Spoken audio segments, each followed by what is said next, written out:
would like to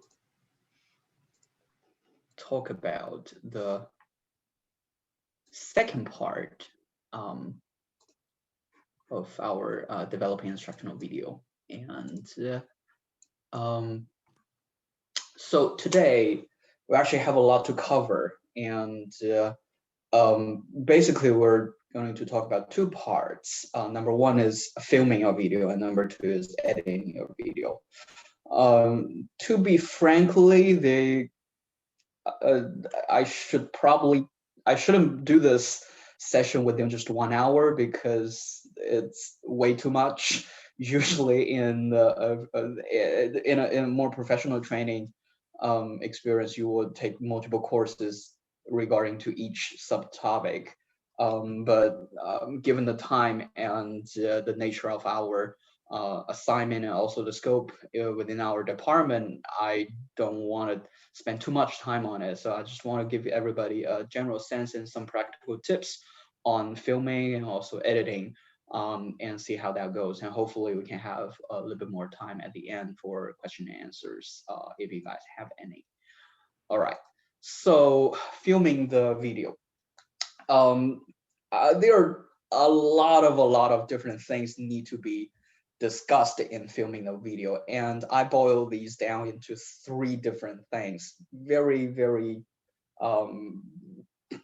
oversimplified structure, but probably these are the things that you want to pay more attention to when you are filming an instructional video or any videos. And they are sound and lighting, and also some general techniques of filming.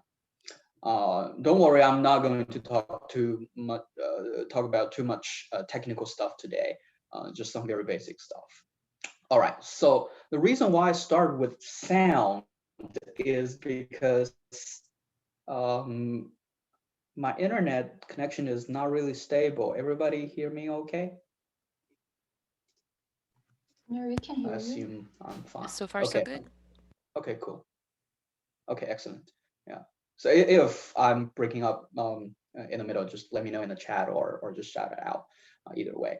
All right. So sound has been quite underestimated within the community of unprofessional video developers, because we usually our eyes catches information first, so we probably think that video or visual aspect is more important. But let me tell you that a high quality video always prioritize the sound, and in a lot of time, in oftentimes our eyes can tolerate some defects, but our ears do not. So think about those. I forgot who mentioned this example in my class a couple of weeks ago when I think that lady was in the Navy, and she talks about her experience with watching some really old instructional videos back in 70s or 80s, and those videos have a really old feeling of it, and generally the visual quality is not that good.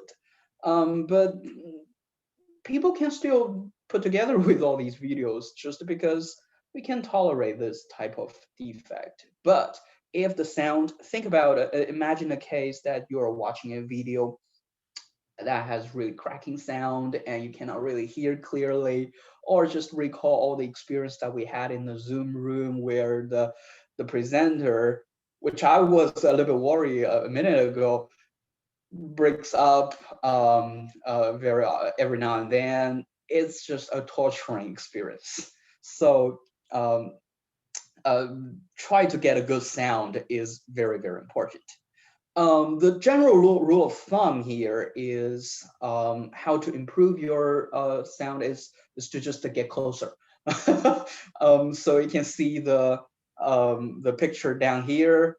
You don't want to get in general. The closer you get, the more details of your sound will be captured by a mic. That's just the design of the mic. There are some specific, very special types of mics that can capture a sound in a very long distance where it does not but it does not perform very well in a close distance. But that's more special type, and we don't probably have those at our hands right now. Most of the mics that we are going to use and we're going to have is either the built-in laptop um, mic, or probably you guys have some a mic.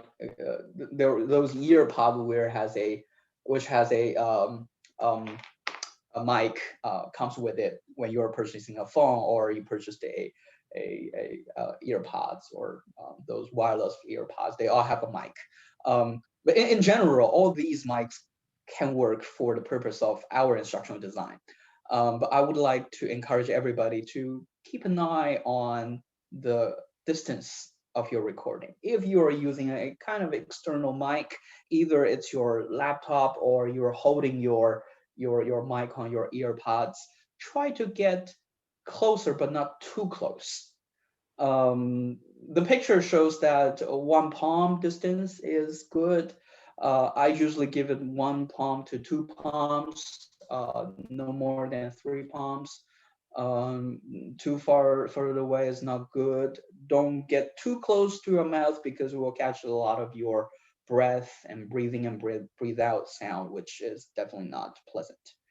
And the more closer to your mouth, the more details of your speech will be captured by the mic, and the less environmental sound will be captured by the mic.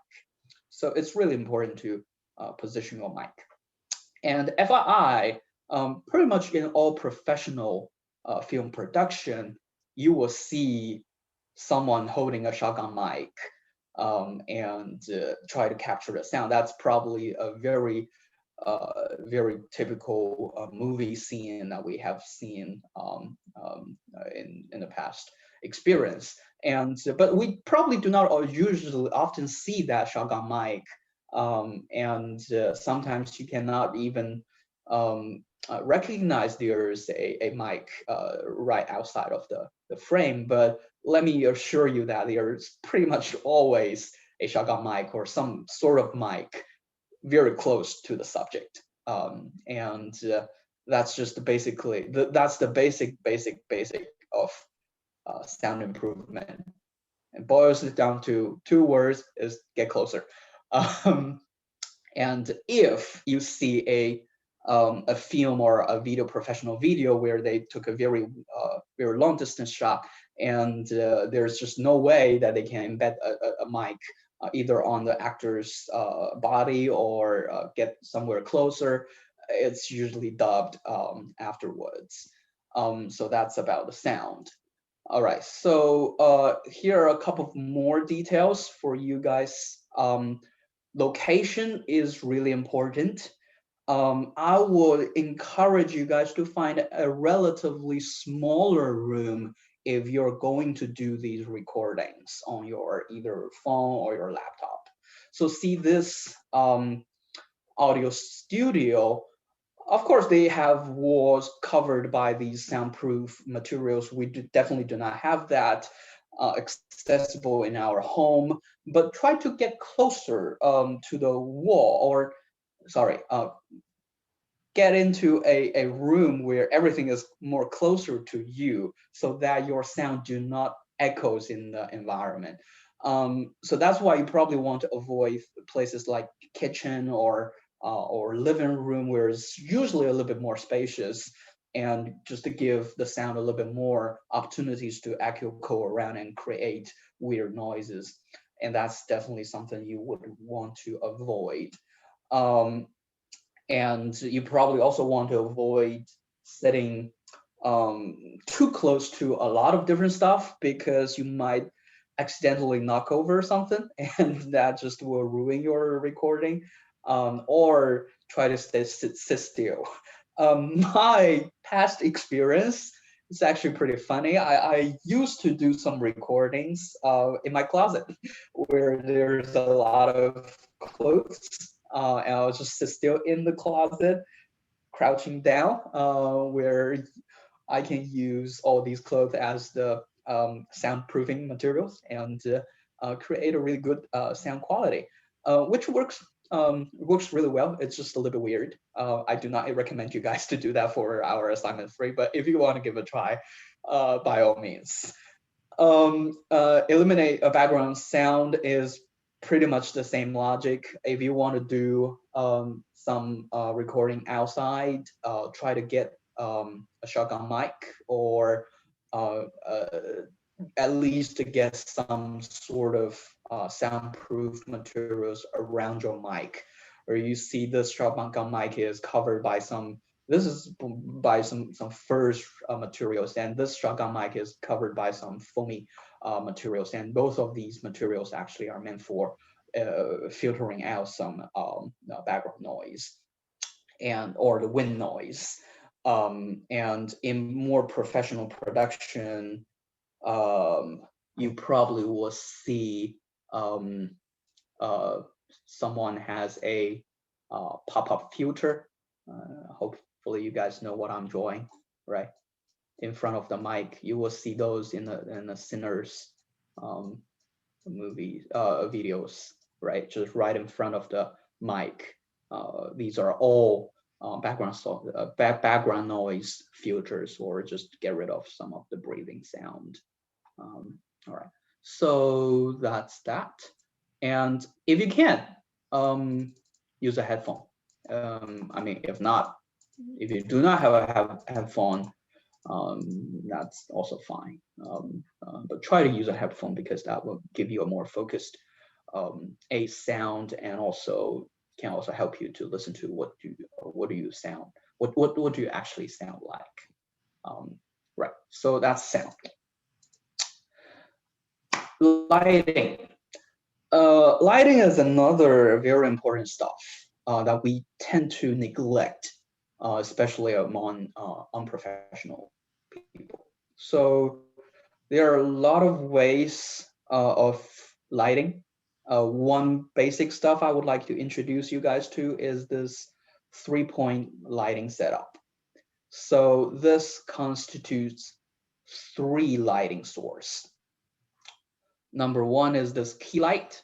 Let's see if I can do a little bit of annotation. Okay. Let me see, draw. Okay, yeah.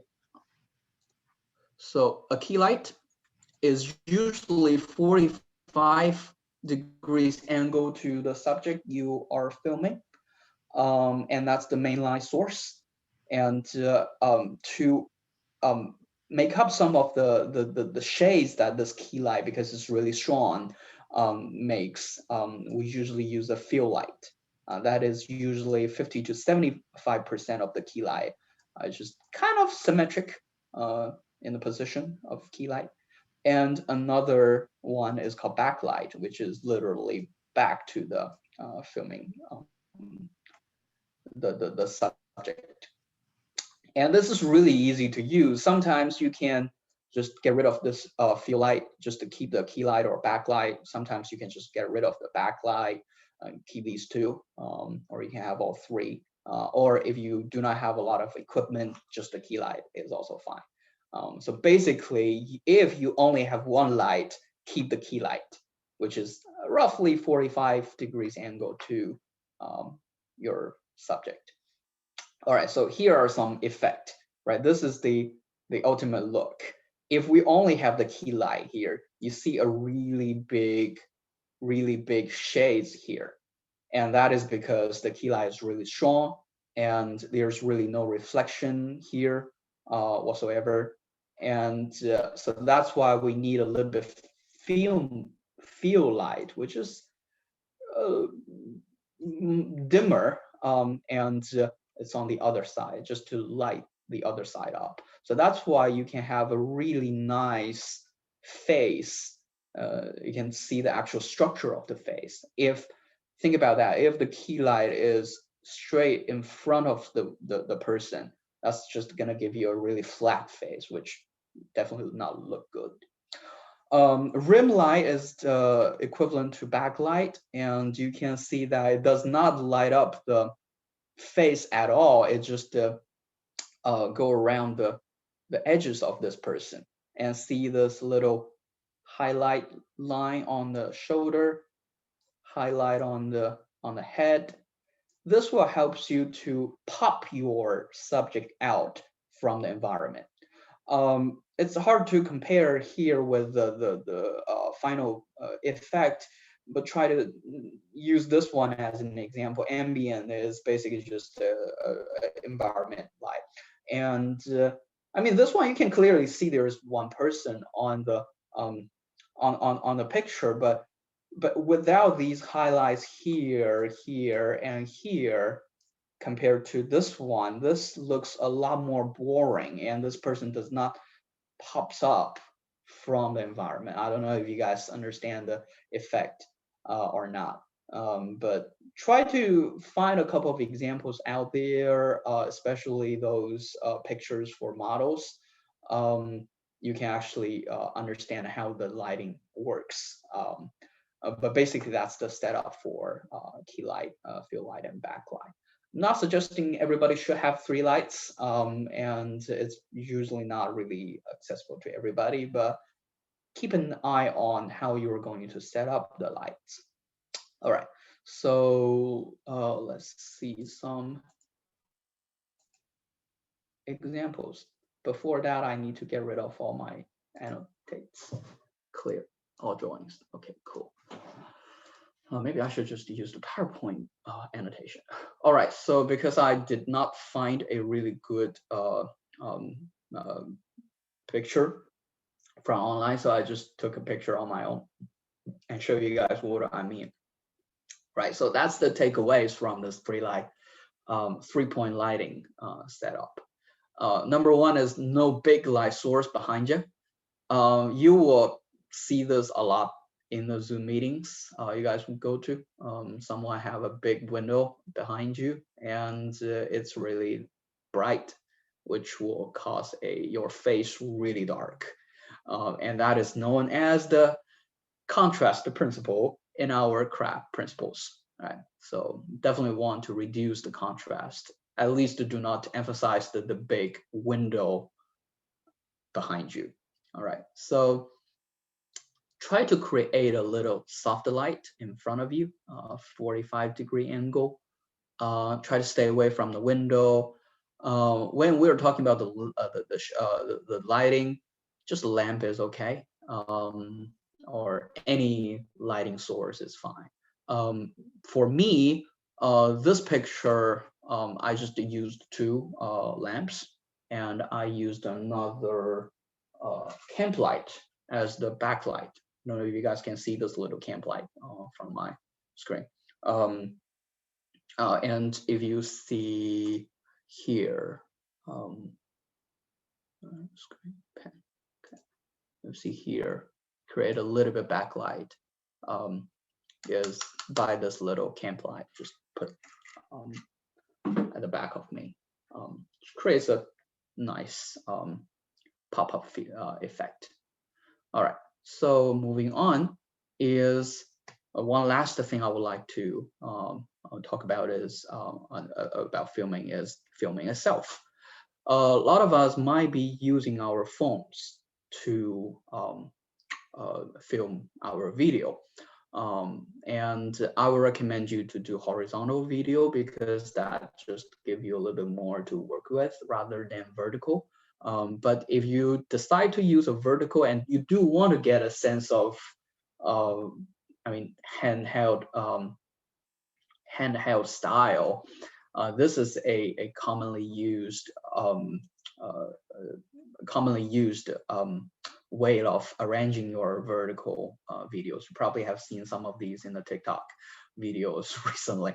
So you have your actual horizontal video here, and on the background is actually a blown up video, which is but also have a blurry effect at the back, so that fills the rest of the place and make your horizontal vertical video into a horizontal one. Probably a lot of us are going to use our built-in camera to record. That is totally fine. If you have some other devices, GoPro, DJI, or cameras, whatever, they can all be used. But here is one rule of thumb for you guys to choose. Try to make the quality consistent. There are a lot of ways to measure this quality.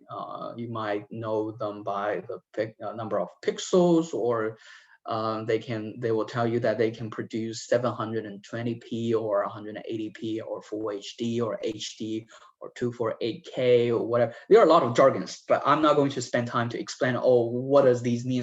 If you have a device you decide to do, look it up, what type of video it can output, and search it and compare across all the devices you are going to use, and make sure that the lowest quality device is roughly similar to the other devices you're going to use. So make sure everybody is consistent. This will help you tremendously in development.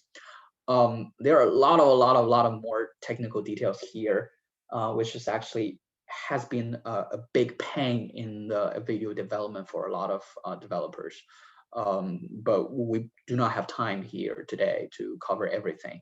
I'm happy to take some questions if you guys have any at the end of the session. If you guys have any questions on your which devices you should choose and what quality is more preferable. In general, I will say 700p and 180, 1080p is okay, and this is too much. Okay, so I was struggling to introduce you guys to any actual filming jargons. This is the only jargon I would like to introduce you guys to, is these shot types. This is a little bit unnecessary, but probably you will need these to firm up your storyboard, and B, communicate with whoever is helping you to film the video. Right, so you have extreme wide shot, which is basically just environment, to the wide shot, to medium shot, and then it's close up. We have different types of close up. Mostly we're gonna use for instructional videos, I would say it's medium close up or even close up. If you're planning to do some demonstration on hands, or you want to show some tabletop stuff, extreme close up is what you will need for the most part.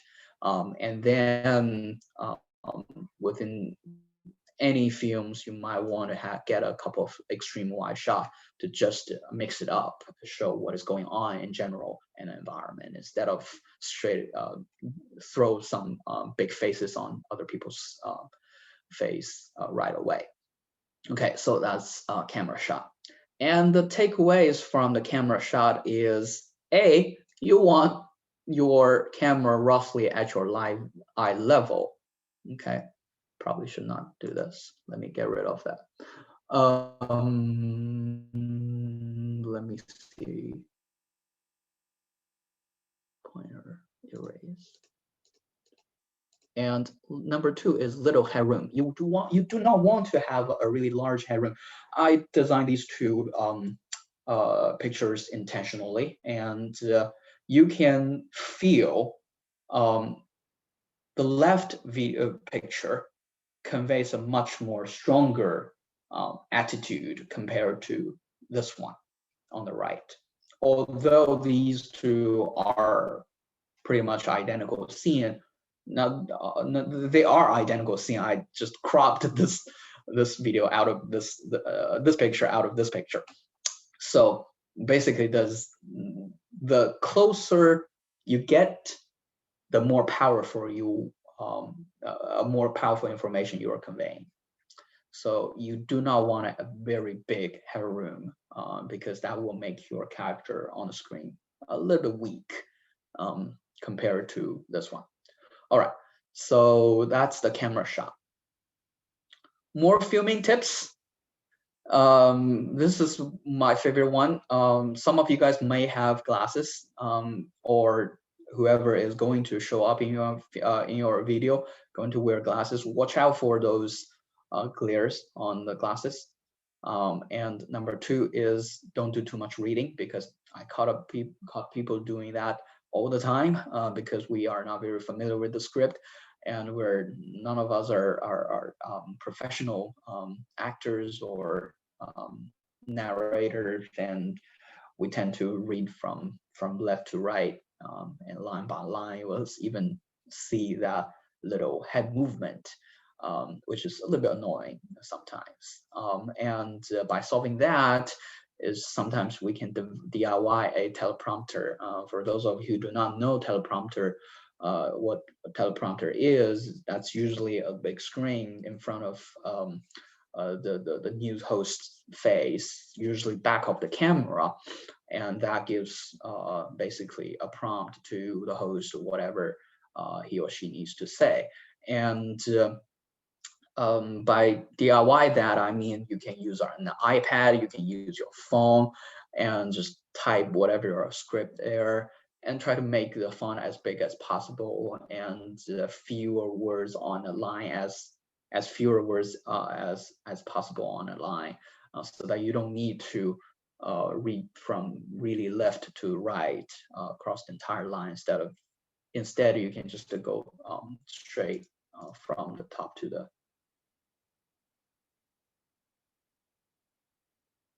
I keep seeing myself on the screen, but yeah, I should look into the built-in lens that to the left. Exactly.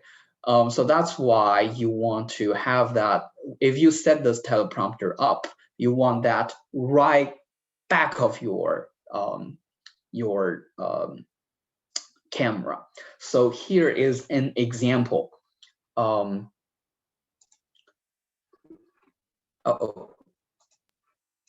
Here's an example picture I took. I do not want this one, this one. Okay. Forgive my crazy desk. That's where I work. And basically that's my last night. And let's see. Okay. Let me see. Let me explain what I mean here. This is my key light, brighter.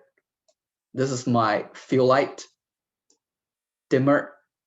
And from the monitor, you can see a glare here is basically my backlight, my camp light. And this is the camera I used. I have a little holder here to just clip on to my eye level. And I used my laptop as the teleprompter I'm gonna use, but right now I'm using this as more as a monitor to see where I'm actually looking at.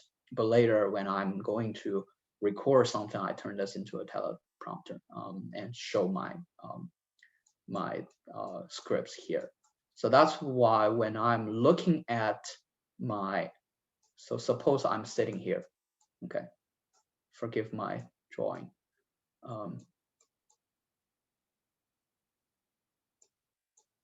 Suppose I'm sitting here, I'm looking into the lens, and I can actually look across the lens directly to my screen, so that I stay focused on the lens instead of looking somewhere else.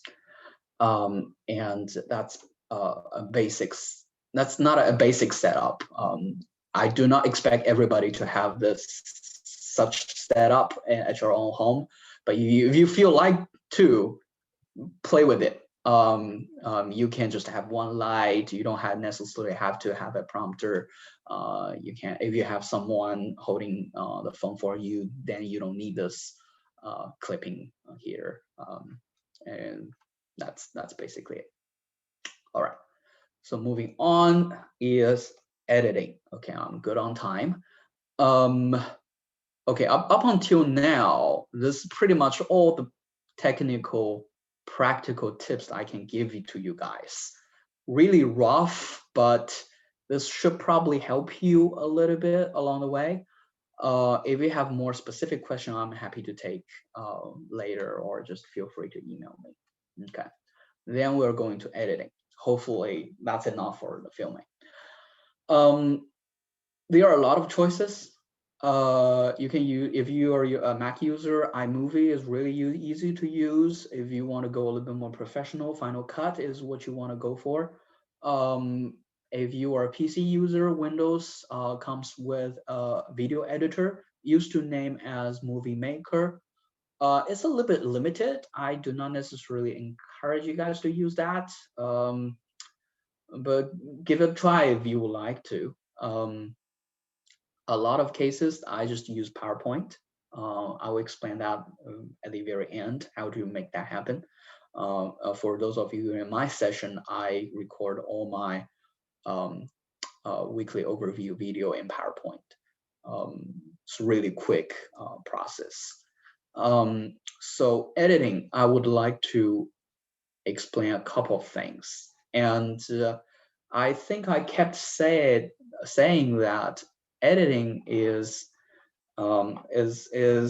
complicated, but it really doesn't matter which tool do you use, because the logic and principles behind these softwares and the design, I mean, the engineers who design those softwares used pretty much the same logic.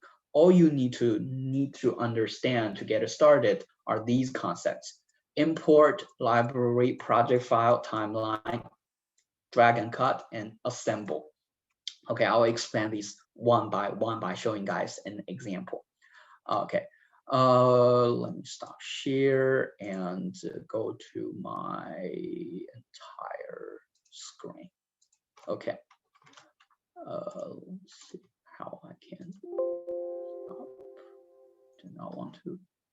All right, so I'm gonna use Premiere as an example. So let me reopen it. No. So you guys know what is going on.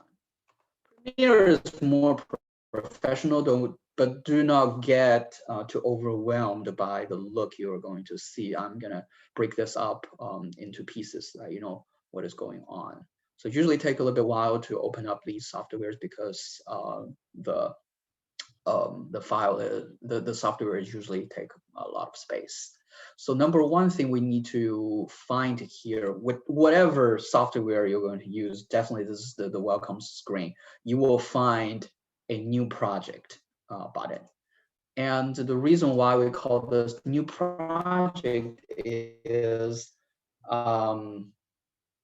a video editing software is not like a PowerPoint or a Word document. It's more like a construction, because you're going to make use of a lot of different medias, and you need to assemble everything together, and sometimes even adding a music to it or subtitle to it, and that becomes a big project, and that's why it's called project file. And a project file is actually usually pretty small, to your surprise, because that project file usually only contains very high level information about what media you used and have used, and what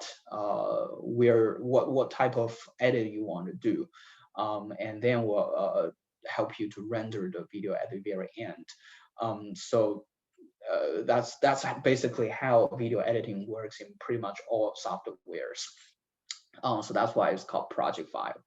And the number one thing you want to do here is to choose a location. I definitely do not encourage you guys to just choose the default location, because you might not be able to find where it is later on, and you definitely want to have somewhere actually saved to, know where it is saved to. And do not leave this as an untitled or unnamed. Have a name for your project. This is gonna help you in the long run. A lot of people just leave their project as untitled, and that's my personal pet peeve. Don't do that. Okay, so I've already created this instructional video example, so I'm just gonna load this. This is still empty. I'm gonna explain these places to you guys, and please keep in mind that every software pretty much all follows this logic. They will have basically 4 panels. Number one is a timeline panel. That's where most of your the entire timeline of your video is gonna look like here. And this is basically where you're gonna see your end product, your video. And this little panel is library, where you store all your media. And then this panel is usually for you to view individual media. It's kind of, or make some edits. So that's like more miscellaneous thing. So the arrangement of these 4 panels might look a little bit different on each software and each machine, but these are the 4 things you need to find, basically. This one is not necessary. These 4 things are super necessary, exist in every single software. And usually you will also have a little toolbar here. Sometimes it's here, sometimes somewhere else. And if you cannot find it, Google it, how to get my toolbar in X software or Y software. Okay, so let's try to make this video happen within 15 minutes. All right. So first step is to import all your media. Okay, I'm gonna show you guys what this media is about. I have a habit, and I encourage you guys to do the same, is to every time I start to make a video, I try to pre-work on my artworks and all the stuff and footage and visuals, whatever, prior to get this project started. So I will first have a storyboard. This storyboard is really simple. So welcome to EME 5602. Course objectives, you will learn to apply theories and principles and this and that, and hope to see you in the class. That's it. The content, already specify these. Okay, so I will use this storyboard to guide my development. Personally, I often use a PowerPoint to help me to create some icons, because I feel that's the easiest way to do that. If you need more instruction, refer to my video tutorial on how to create complex shapes in PowerPoint. So basically for that, I created a title here. And I need a couple of icons. I drew all these icons. This is actually default icon from the PowerPoint. Grab that. And I want some stock videos to just to show someone is learning using computer in general. And then I need some contact information, right? Once you have created all these icons in the PowerPoint, or kind of create these, you can click on this, right click, and then there is a save as picture. Okay, so you can literally save this as a picture, save it to the folder you want to store everything. I usually recommend you put it in the same folder as you create your project file. Or at least somewhere you can actually find, because if you just place things in some random places, will give you a lot of trouble. Okay, try to make all the video media that you're going to use in the same place. Okay, and then you just save it. You will find that in your folder. Look at what do I have? I have an audio, which is basically this. I have CC by law, which is basically a claim that this video is licensed under what, this and that. I download this from Wikicommons website. You can also find these video bumpers from their website. I have these icons. I have contact information. I grabbed a short clip of FSU video just to want to show some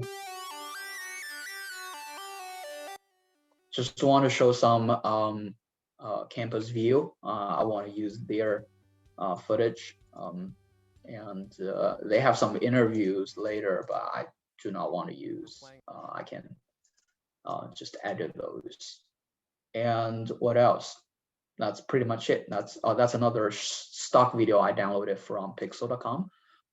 Or you can just search stock video, free stock video, or royalty free stock video. You can find those materials. All right, that's all we have, and let's assemble. All right, so first thing first, I want to import. There are usually a lot of different ways to import. Usually you can find some button here. If you cannot, try to right click. If there's no right click, no icons here, usually you can just drag and drop stuff here. So you can, what I'm gonna do is just dump everything here, and these are everything in my library. And then I start to assemble everything. Okay, so as stated by my storyboard, I want to have this FSU video, and stock video, and wrapped up with some the Creative Commons video bumper. Okay, so I'm gonna find out my FSU video, and I don't know where is that. Where is that? Oh, here it is. Or I will just drag and drop here, and this operation is standardized to every single software.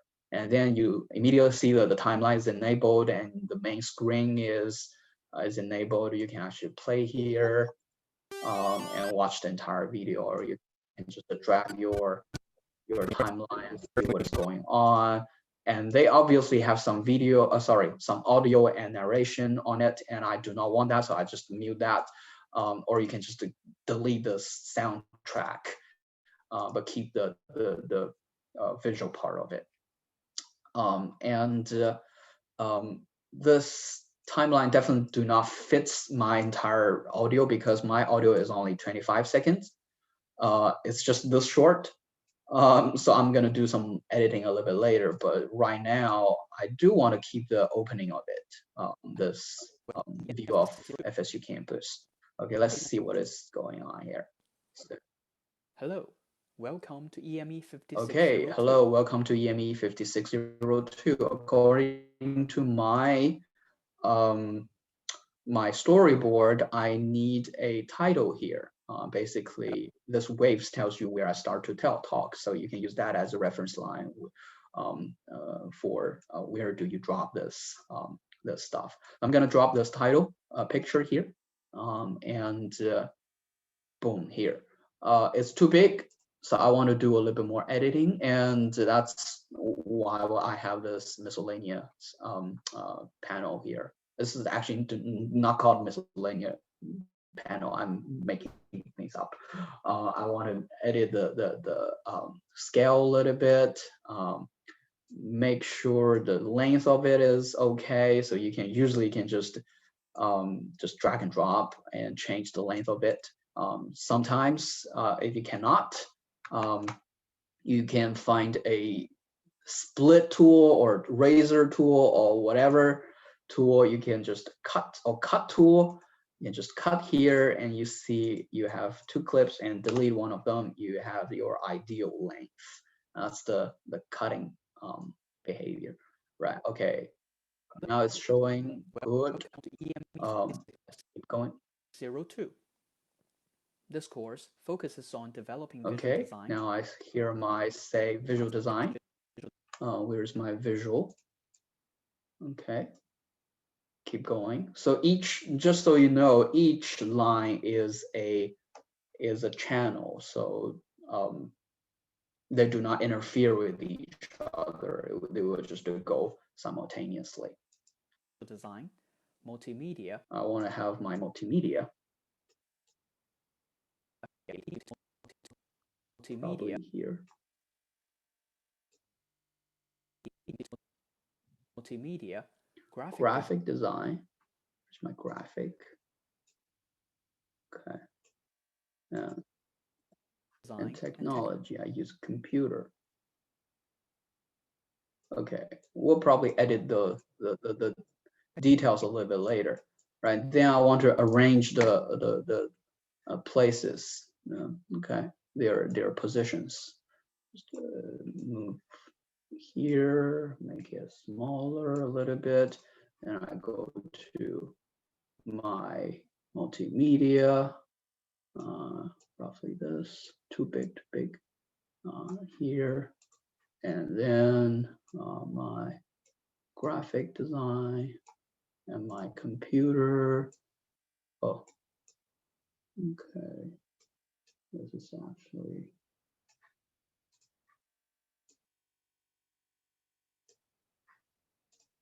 So you need to edit each one of them to make sure they all arrange here. So this is how it looks. visual design, multimedia, graphic design, and technology skills that are foundational to instructional design. And you notice that these things disappear one by one. Why? And that's because here on this 16 seconds, there is only computer icon. The rest of the things do not reach to here. So I need to make sure these pictures also ends here. You will learn. Okay, so from you will learn, I would like to have the stock video showing up here. You will learn to apply theories and principles to the development of various instructional media. Okay, and hope to see you in the class. I would like to show my contact information. Somewhere here, maybe.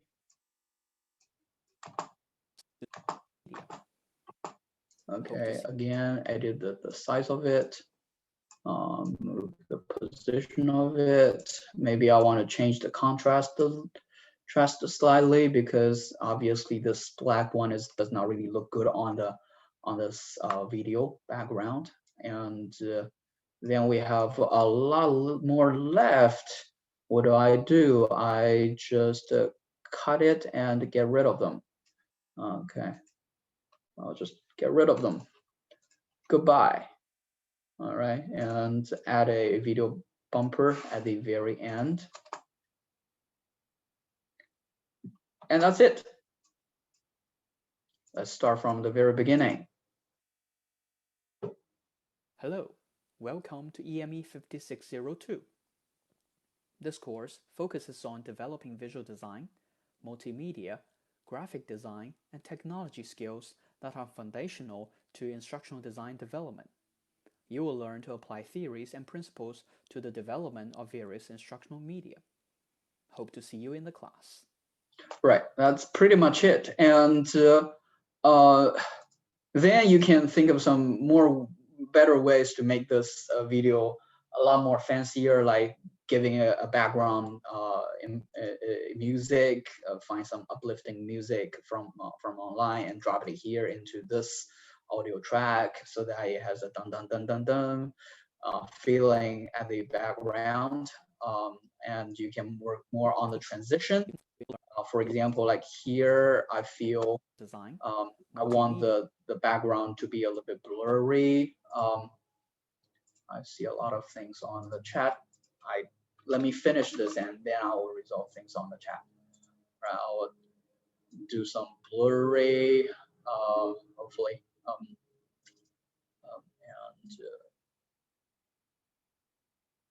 so that on developing visual design. So it's not too. This course focuses on developing visual design, multimedia, graphic design, and technology skills. And I can do a little bit more transition. I mean, this is Premiere, so a lot of softwares you guys are going to use is probably not going to as advanced as this one. So you will have some transitions, or either visual transitions or audio transitions. You can play with it. But I know that a lot of softwares we're going to use to create this instructional video is not going to be as complicated as Premiere, but the idea is the same. So from this, you probably noticed that editing video is basically just like playing Lego. It's just putting one block on another and just assemble all of these. So it comes back to here, our PowerPoint is once we import all the media, establish our libraries, create our project file, then it's basically just drag and cut and assemble on the timeline. Okay, so there's really nothing fancy. But on that note, I will encourage you guys to remember to name your project file, name every single media you are going to use, name every single bit thing you can name, because you're going to use a lot of media along the way. And if you don't have the naming right, you will confuse yourself. You will have a lot of Untitled 1, Untitled 2, which is a nightmare in development. And number 2 is save. Okay, so don't forget to save every now and then. And notice that when I'm clicking saving, it says save project. And all it does is just let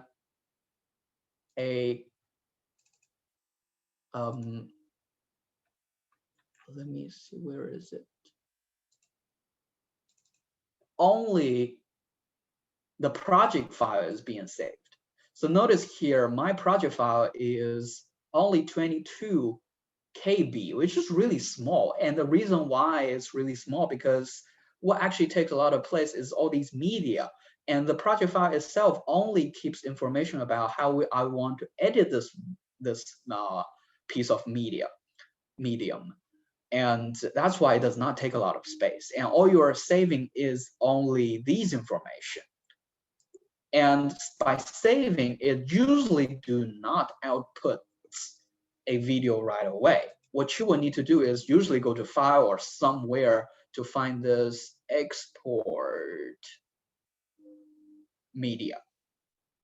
And then you will follow a series of instructions and then output it,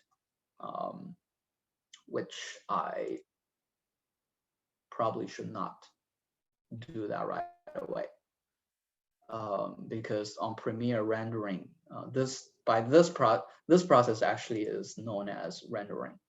Yeah, this is what I want, and I want it in a good place.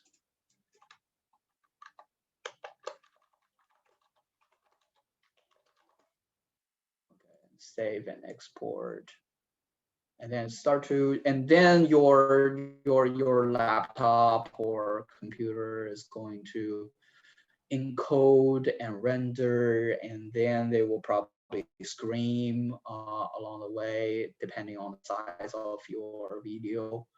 Well, this video is really short, so it really doesn't really take much time. But I remember back in the days when I was first started to learn this, I used a really crappy laptop, and it took me usually a couple of hours to just render a couple of seconds, not a couple of seconds, couple of minutes video. It was a nightmare. So if you close that, you can just safely remove. You will have your instructional video, and voila. Okay, so on that note, I would like to finally give you guys a simple trick to how to record video on your PowerPoint. If you have a PowerPoint, create everything, including animation, and make that under your control. Go to slideshow, and then there is a record slideshow. Just click on it, start to record. You can show the notes here so that you have the script to work on. And you can also toggle on your camera. My camera is being used, so it cannot be toggled on. And then you just keep going, show your animations, everything. This will take care of all the the things you will need to create the timeline. And then go to File, do Save As, drop down menu, Save as MP4 before, and then click save, grab a cup of coffee. When you come back, you will have your video. This is basically how I create all of my videos for our course. And it's pretty easy to use. There's only one caveat here is I know this function works a lot better on Windows. On Mac, it's slightly trickier. You probably will need to record audio on each single slide, and also use this animation panel here under the animation tab to arrange all the animations and how long do you want this page to be on the transition slide, because you can specify the duration of this actual slide, and then do some manual edit, but you can find tutorials online if you need. All right, so that's on how to use PowerPoint to create a video. Super easy, but you have less ability to work around different media. So either way, if you like to explore softwares, by all means. If you want to just use PowerPoint, or there are some other tools online, like creating Beyond or Powtoon, these animation tools, by all means, just to give it a try. I don't know about Yasin, but for me, I personally do not care about which software you use. I care about the end product. As long as it's a video, that's acceptable. So that's that. Talk about. I know it's a lot of information to take in, and now I'm gonna stop sharing and open the floor to discussions or questions. Let me see, what questions do I have in chat? Okay, thank you. Oh, closed caption. If a video has a closed caption, usually it won't get imported. Don't worry about it. And if you want to have a closed caption on your video, the easiest way to do that is just upload on YouTube. YouTube will take care of it. And that's my my shortcut.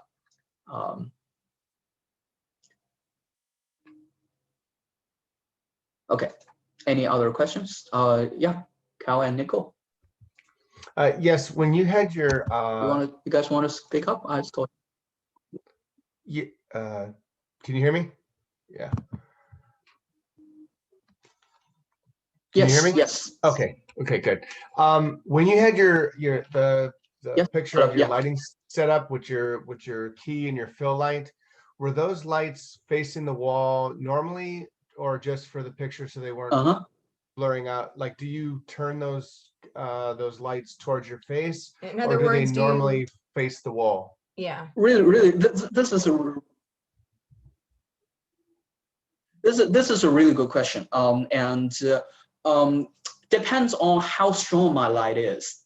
Usually, I do not want my light directly on my face, because that usually creates some glare on my face.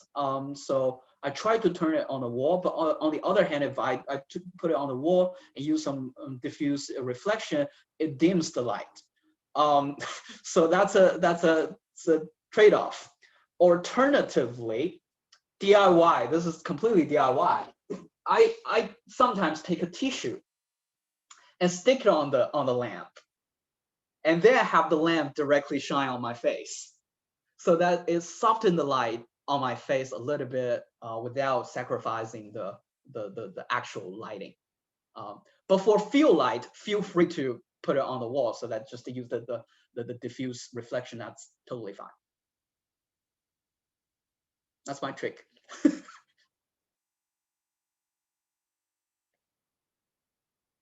Okay, any other questions? Well, if not, I wish everybody good luck in creating definitely have some fun with creating this instructional videos, because I'm sure you guys will have some troubles and fun. um, so to whoever is in this room and who are going to watch this video, if you need any help, just feel free to shoot me an email, and I'm happy to walk you guys through more details. Um, so, well, that's it, and good luck.